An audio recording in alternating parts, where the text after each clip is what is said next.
오늘 함께 읽으신 본문은 시편 95편이지요. 그런데 혹시 읽으시면서 익숙한 구절들이 나오지 않았는지 그런 느낌이 드신 분들이 계실 수도 있겠습니다. 왜냐하면 제가 주일 오후와 새벽 기도에 히브리서를 강의하고 있는데요. 거기에 인용된 구절들이 나오는 시편이기 때문이죠. 오늘 읽으신 시편 95편이 히브리서에서 굉장히 많이 인용되고 있습니다. 7절 하반절부터 시작하는 너희가 오늘 그의 음성을 듣거든, 그 뒤로부터 해가지고 8절 마지막에 너희 마음을 완악하게 하지 말라. 히브리서에서는 너희 마음을 완고하게 하지 말라. 그리고 맨 마지막 구절 11절 보면 그러므로 내가 노하여 맹세하기를 그들은 내 안식에 들어오지 못하리라. 이 부분들이 제가 히브리서 강의할 때 히브리서 3장과 4장에 그리고 새벽에 또 하고 있는 그 8장에도 이 내용들이 인용되고 있죠. 히브리서에서는 모세보다 위대하신 예수 그리스도를 말합니다. 그 예수 그리스도로 가는 것, 예수 그리스도를 통해서 그 새 언약으로 가는 것을 안식에 드는 것으로 표현하고, 그렇게 하지 않고 머물러 있는 것을 완고하다, 순종하지 않는 것을 완고하다, 그래서 안식에 들지 못한다, 이거를 분명히 구별하고 있습니다. 그래서 이 옛 언약의 대표인 모세보다 더 나은 분이 새 언약이신 예수 그리스도라는 것을 계속해서 비교하고 강조하고 비교하고 강조하고, 이렇게 해서 예수 그리스도를 붙들기를, 또 그 예수 그리스도로부터 흘러 떠내려가지 않기를 히브리서가 계속해서 강조하고 있지요. 왜 그러냐? 이스라엘 백성들은 이 옛 언약에 실패하는데 그 실패를 너무너무 자주 반복합니다. 오늘 새벽에 혹시 말씀을 들으신 분들은 기억이 나실지 모르겠습니다. 옛 언약은 그 언약을 받는 순간부터 실패로 시작했다고 말씀을 드렸지요. 옛 언약이 그전에도 이미 하나님의 구원의 역사는 시작되었지만, 그 언약이 그 출애굽 후에 시내산에서 그 십계명을 받는 그 순간부터 어쩌면 이 신명기 언약이 거기서부터 시작되는 것인데요. 그 언약을 받을 때 모세가 올라가서 하나님께 두 돌판에 이 십계명을 받아서 내려옵니다. 근데 내려올 때 백성이 뭐하고 있었죠? 금송아지에 절하며 이 금송아지가 우리를 애굽에서 인도해낸 하나님이다, 여호와다, 신이다 라고 하면서 그 금송아지에 절하며 축제처럼 즐기고 있었습니다. 그때 모세가 어떻게 했습니까? 너무 열받아가지고 이 두 돌판을 던져서 깨트려 버리죠. 이 옛 언약은 그 시작부터 이미 실패로 시작한다는 것을 보여주는 것입니다. 하나님은 그래서 다시 그 두 돌판을 써주셨죠. 근데 사실 오늘 본문을 보면요, 이스라엘 백성은 그 시내산 그 전부터 이미 실패하고 있었음을 보여줍니다. 오늘 본문에는 어떤 내용이 나오죠? 그 8절에 보면 두 지명이 나옵니다. 8절을 보십시오. 너희는 무리바에서와 같이 또 광야의 마사에서 지냈던 날과 같이 너희 마음을 완악하게 하지 말지어다.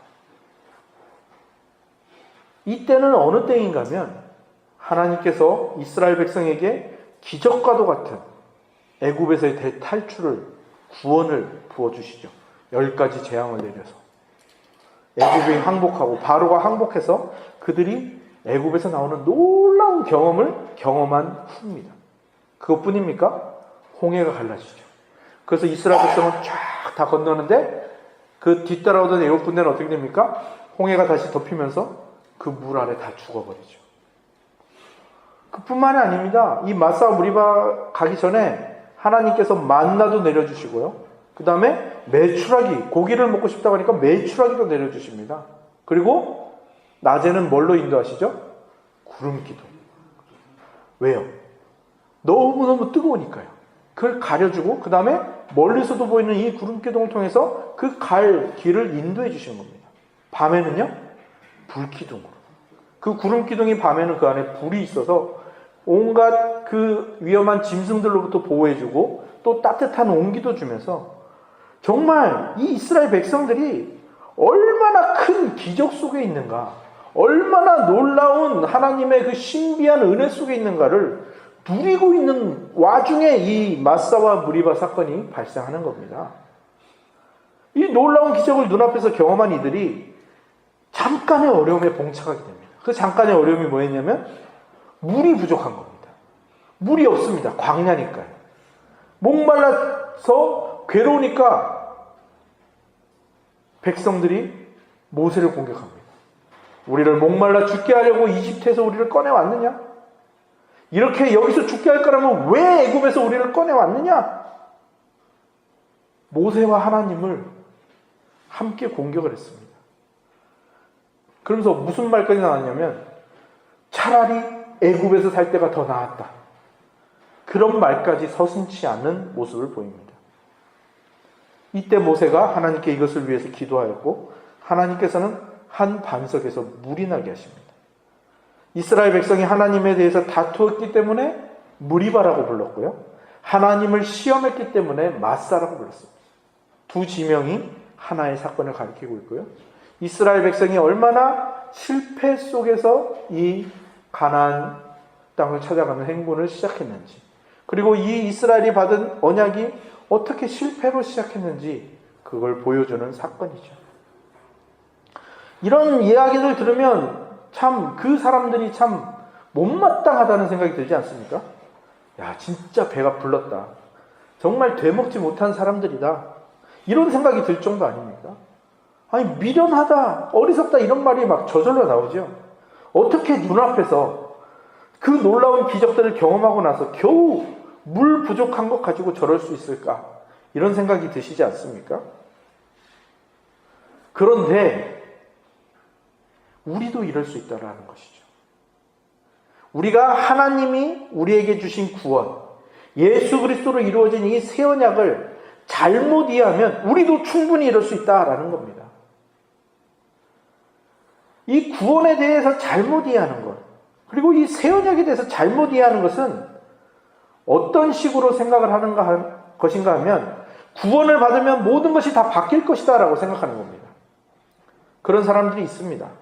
신비주의라고도 하는데요. 예수 그리스도를 믿으면 성령의 불 속에 있으면 다 바뀌는 겁니다. 다. 더 이상 죄도 안 짓고 완전히 거룩해지고 모든 문제가 다 해결되고 우리의 상황들이 다 바뀐다라고 생각을 하는 거죠. 그런데 참 재밌는 게 우리는 그렇지 않다는 것을 알고 있습니다. 그런데도 알면서도 하나님께 요구하는 부분들이 있죠. 물론 예수 믿어서 바로 하늘나라로 간다거나 또는 바로 거룩해진다거나 뭐 이런 부분은 우리가 알아서 또 가르치기 때문에 그 부분을 우리가 원하는 것 같지는 않습니다. 그런데 우리가 원하는 것은 뭐죠? 예수를 믿으면 내 모든 문제가 다 해결되고 예수를 믿으면 우리의 상황들이 다 바뀌는, 편안해지는, 형통해지는 그런 것들은 우리가 요구하고 있다는 것이죠. 은근히. 예수님이 구원받은 다음에 바로 오는 것은 싫습니다. 왜요? 예수님이 오시면 이 세상의 삶이 다 끝나니까.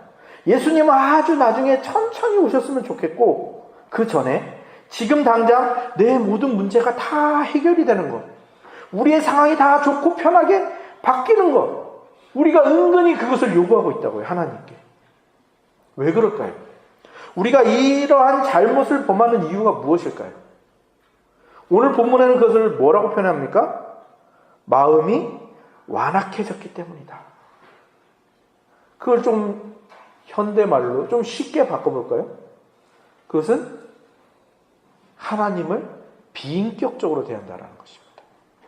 하나님을 비인격적으로 대하는 것. 그러니까 예수님은 오시는 것은 거부하고 예수님 닮아가는 것은 거부하고 예수님과 만나는 것은 거부하고 그 능력만 달라는 것. 이게 바로 비인격적인 것이죠. 자기 좀 힘들게 하지 말라는 것. 나 좀 편하게 해달라는 것. 좀 살만하게 해달라는 것. 남 부럽지 않게 살게 해달라는 것. 그런데 어떻습니까? 하나님은 구원받은 백성들을 어디로 보내시죠? 광야로 보내십니다. 출애굽한 백성들을 광야로 보내십니다. 왜요? 그곳에서 무엇을 느끼라고요? 하나님 없는 곳과 하나님 있는 곳의 차이를 확실히 느끼는 겁니다. 그리고 하나님이 그들에게 무엇을 허락하십니까? 결핍과 굶주림과 갈증을 느끼게 하십니다. 고통과 고난을 겪게 하십니다. 왜요? 사람은 그래야 자라납니다. 사람은 그래야 인격이 성숙해집니다. 자라나지 않는 사람은 어떤 사람이죠? 죽은 사람이거나 병든 사람. 두 가지 경우 외에 또 있을까요? 자라나지 않는 사람, 죽은 사람이거나 어디가 잘못된 병든 사람. 물론 고통이나 결핍만이 있다라는 그런 말은 아닙니다. 하나님이 고통과 결핍만을 주신다 이런 말이 아닙니다. 고통이나 결핍만 옳은 것이다 이런 말도 아닙니다. 고통이나 결핍에 아파하지 말라 이런 말도 아닙니다. 부족하다고 말하지도 말아라 이 말을 하는 것이 아닙니다. 힘들어할 때는 힘들어 하십시오. 배가 고프면 고프다고 소리 지르십시오. 목이 마르면 목이 마르다고 외치십시오. 고통과 결핍은 우리의 현실입니다. 그것을 부정하는 것은 오히려 이상한 신앙으로 가게 되는 것이죠. 현실은 아픈 것이죠. 그런데 문제는 무엇이죠? 그 고통과 결핍을 당하는 사람이 그 고통과 결핍을 가지고 하나님을 비인격적으로 대하는 데서부터 문제가 시작한다는 것이죠. 하나님께서 우리에게 고통과 결핍을 주시는 것은 말하자면 시험 문제를 주시는 겁니다. 시험 문제. 요거 이렇게 한번 풀어볼래? 그러면 내가 너에게 원하는 것이 무엇인지 네가 알 수 있을 거야 라고 이 출제자의 의도와 함께 아주 선하신 의도로 우리에게 주신 시험 문제인데, 그런데 뭐 하는 겁니까? 그 숙명여고였던가요? 그 쌍둥이 자매처럼 답안지를 내놓으라는 거죠. 답안지를 내놔라. 하나님한테 답안지 주십시오. 시험을 거부하고 도리어 하나님을 시험하는 것이죠. 그게 마사의 의미입니다. 하나님을 시험합니다. 하나님이 주신 시험을, 선한 시험을 거부하고 도리어 하나님을 시험하는 마사. 당신이 진짜 하나님이라면 지금 내 문제와 내 고통과 내 결핍을 당장 다 해결해 보십시오. 당신이 하나님이 맞다면. 근데 이 말 어디서 되게 많이 들어본 말 아닙니까? 예수 그리스도가 십자가에 못 박혔을 때 그 옆에 있던 강도도 그랬고 그를 십자가에 못 박았던 자들도 그랬죠. 뭐라고 했습니까? 네가 메시아이거든. 네가 그리스도이거든. 십자가에서 내려와라. 내려와 봐라. 우리를 구원해 봐라.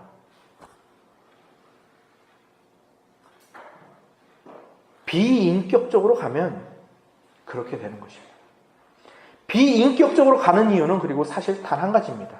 왜 하나님을 비인격적으로 대할까요? 우리의 본능이. 왜 하나님을 비인격적으로 대할까요? 그 이유는 단 한 가지밖에 없습니다.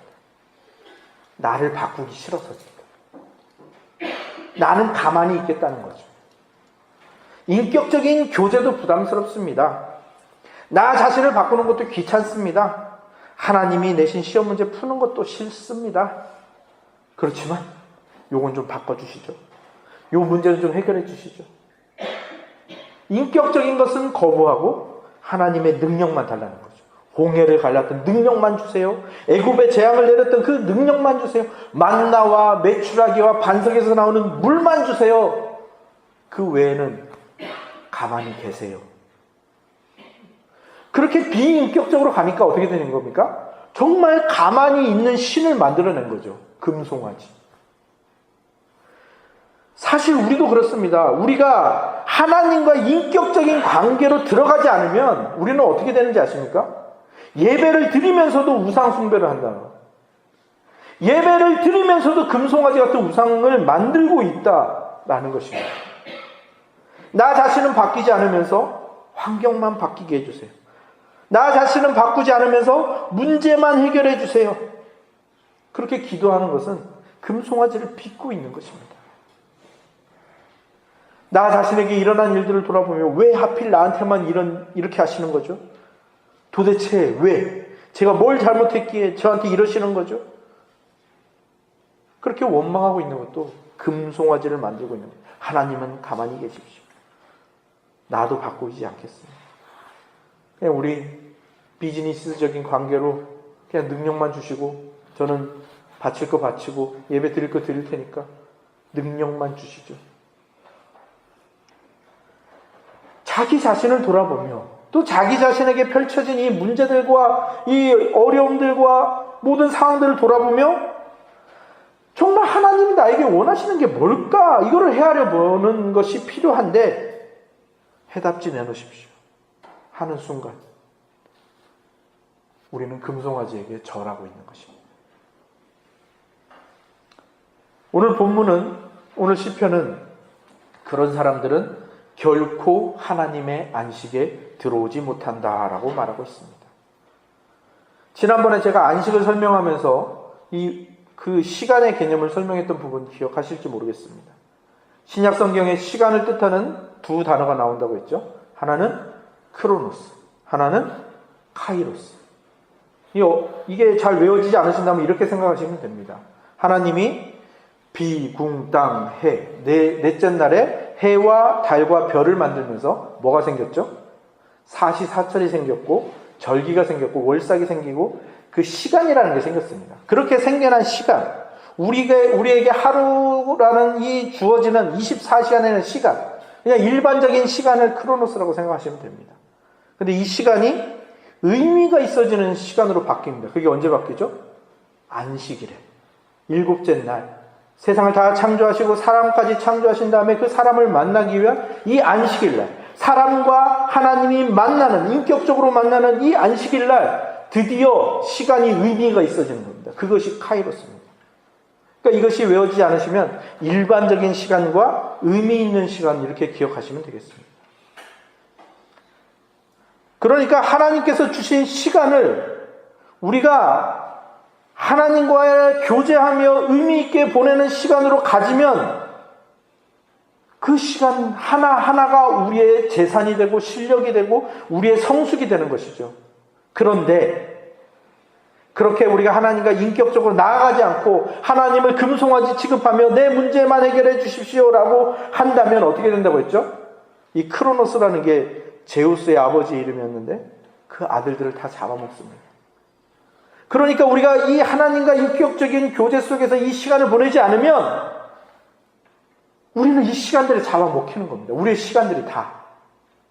우리의 시간은 어쨌든 갑니다. 잡아먹힌 시간이든 아니면 하나님과 의미 있게 보낸 시간이든 그 시간은 어쨌든 지나가고 다 우리의 기록으로 과거로 남게 되어 있습니다. 가만히 있으면 잡아먹힌 시간밖에 없습니다. 그러나 하나님과 인격적으로 간다면 의미 있는 시간들의 기록이 남고 그것은 우리의 실력이 되는 것이죠.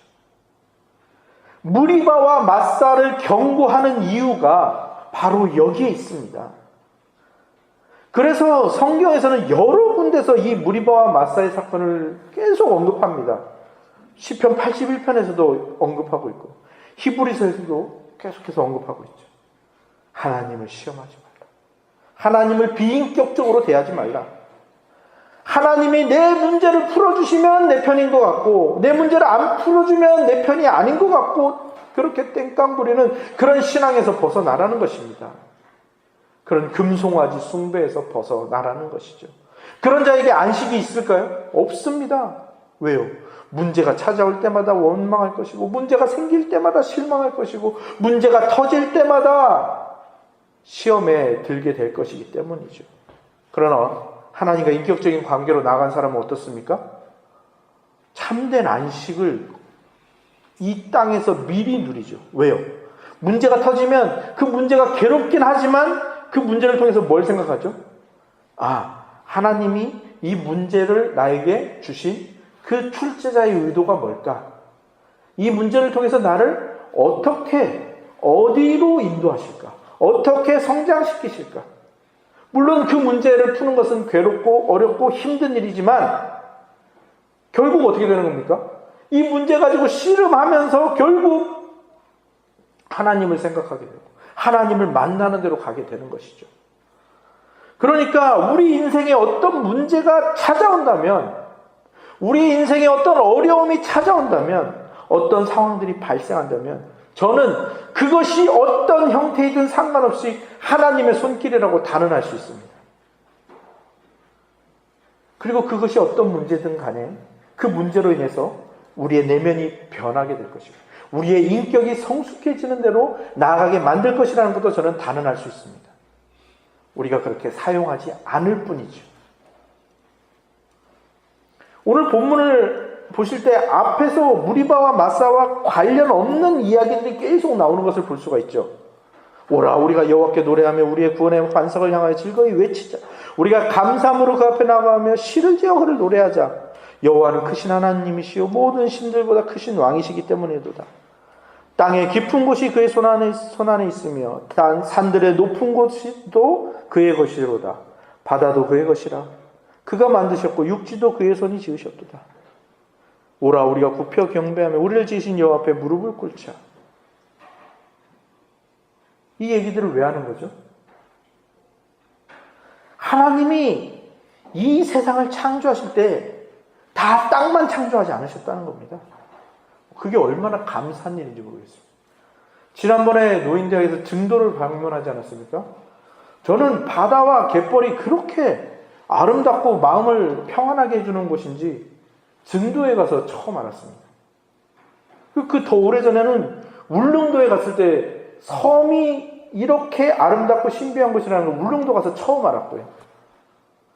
또 지리산에 갔을 때 비로소 저는 산이 좋은 곳이라는 거, 사람을 굉장히 편하게 해주고 힐링을 준다는 것을 지리산에 가서 저는 처음 알았습니다.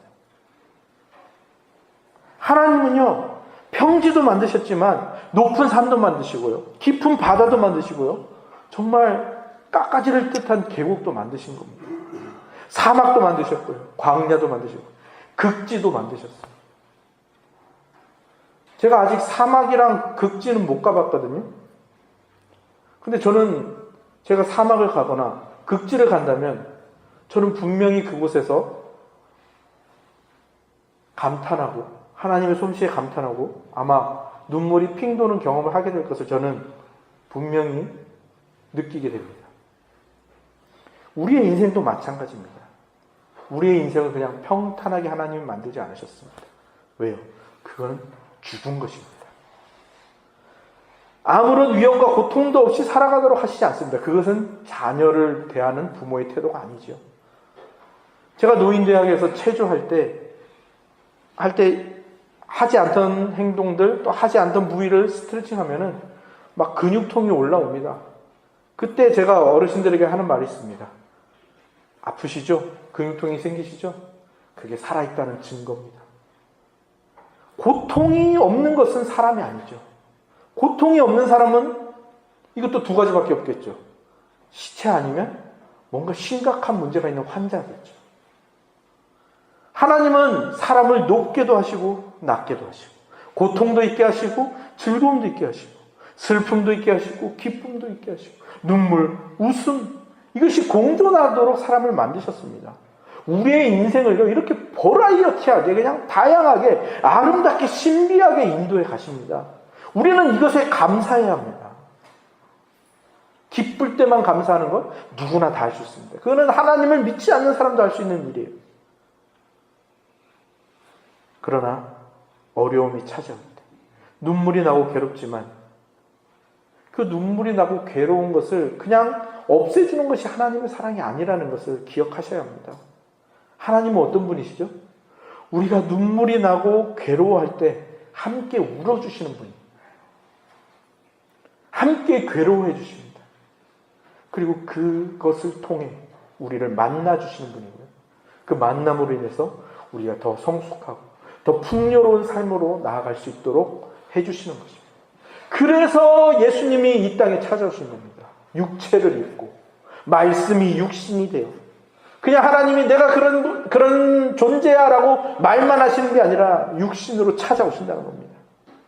성육신이라는 것은 그저 하나님이 내가 잠깐 인간이 되어서 놀아볼까 하는 그런 자신의 유의나 장난이 아니라는 것이죠. 그 가장 높고 위대하신 분이 가장 낮은 곳에 있는 우리를 때문에 가장 낮은 곳에 오신다는 겁니다. 그리고 우리에게 새 언약을 주시는 거죠.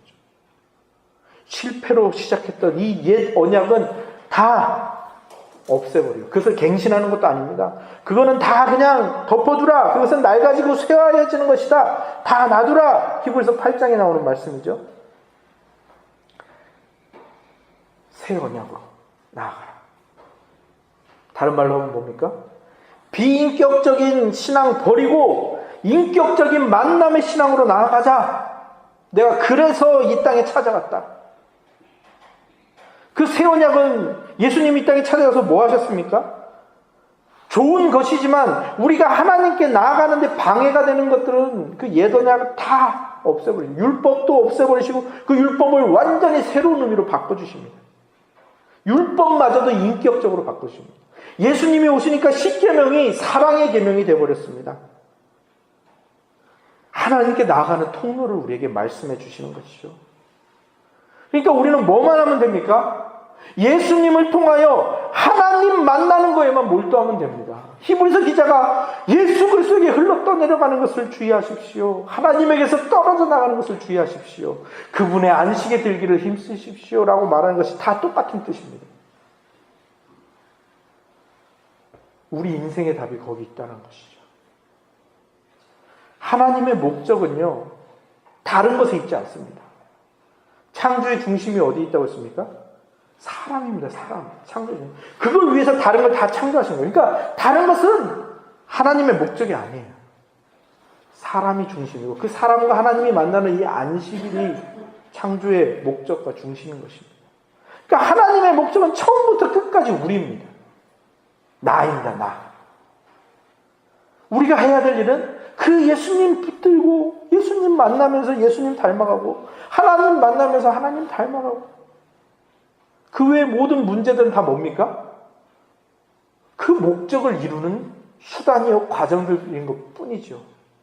목적은 처음부터 끝까지 인격적인 겁니다. 비인격적인 것들은 비인격적인처럼 보이는 것들은 다 수단입니다. 하나님의 목적은 언제나 영원한 것이고 인격적인 것이다라는 것. 이것을 기억해야 비로소 우리 신앙의 방향이 정해지는 것입니다. 여러분 예배 가운데 나오는 것이 즐겁습니까? 어떤 기대가 되십니까? 기도 가운데 들어가는 것이 여러분에게 감격이 되십니까? 아니면 감격이 되지 않더라도 뭔가 하나님 존전에 있다라는 그런 인격적인 느낌이 느껴지십니까?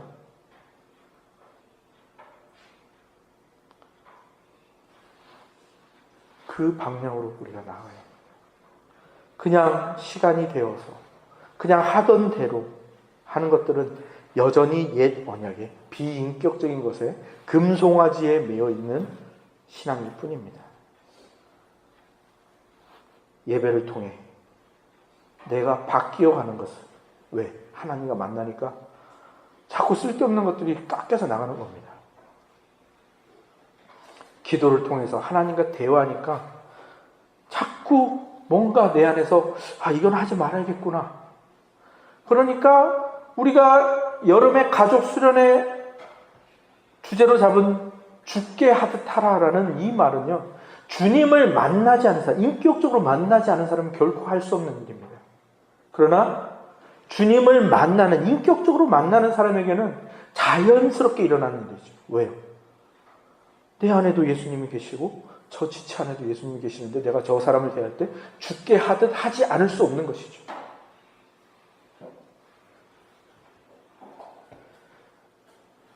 동일한 환경에서 다르게 사는 것. 이것이 믿는 사람과 안 믿는 사람의 차이입니다. 동일한 상황에서 비인격적으로 가는 사람은 믿지 않는 자이고요. 믿어도 뭔가 지금 금송아지를 만들고 있는 상황이고요. 동일한 상황에서 인격적으로 반응하는 사람, 이 사람이 참된 안식을 누리는 사람입니다. 성육신적인 삶, 예수 그리스도를 닮아가는 삶으로 나가는 것입니다. 시험과 문제들은 시험과 문제로 풀어야 됩니다.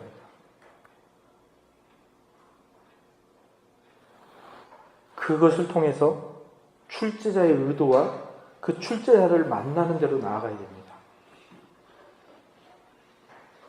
우리가 목숨을 걸어야 될 것은 하나님과 인격적으로 만나는 것. 그러기 위해서 예수 그리스도를 붙드는 것이죠. 우리 모두는 구원받은 하나님의 백성입니다. 하나님께서 우리를 새 언약의 백성이라는 그 신분으로 우리를 옮겨주셨죠. 그렇다면 그 나라의 백성답게 살아야 할 것이고요.